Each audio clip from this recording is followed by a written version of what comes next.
Pode falar? Pode. Então, Felipe, você vê aí, meu, até eu tive uma surpresa. Você vê, essa roda eu troquei nova. Troquei nova. Você veio fazer o serviço agora, coisa, você abriu aí, não tem graxa nenhuma, né?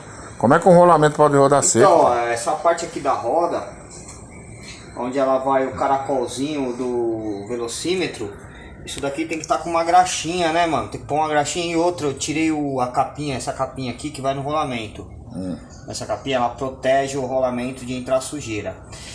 Então, você pode retirar ela e colocar ela de novo. Dentro do rolamento estava seco, sem graxa. Não foi colocado. Não tinha graxa nenhuma. Então, sempre que for colocar um rolamento numa roda, você arranca essa capinha, certifica se lá dentro tem graxa no rolamento. Porque muitos rolamentos são antigos, velho, e às vezes vem sem graxa, vem sem nada, eles vão durar pouco. Vão fazer barulho. Verdade. Entendeu? Então você arranca a capinha, olha, se não tiver graxa, você pega o potinho de óleo aqui, ó.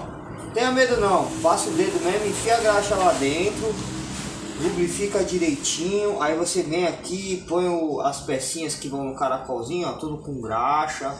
Eu engraxei tudinho. Então, e essa roda eu comprei nova, porque eu troquei. E o caracol, você também tem que engraxar ele aqui dentro também, que ele fica girando, ele tava seco, o caracol, não tinha graxa nenhuma. O único restinho de graxa que tinha aqui era aquela de fábrica, que fica duro muito tempo aqui, então ela já nem tá mais agindo, né, tendo eficácia. Então o que você tem que fazer? Pegar uma graxa nova, enfiar aqui dentro, aqui, vai passando com a mão, ela vai entrando, vai girando, vai, entendeu?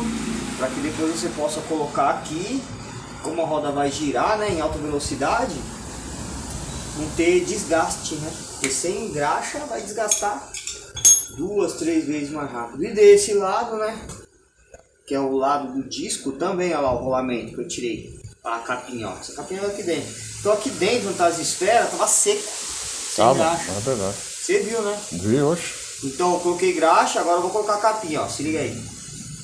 Pronto, coloquei a capinha, olha lá, já era, ó. Aí você põe a graxinha aqui, cuidado para não melar o disco, né? Você vem, dá uma limpada,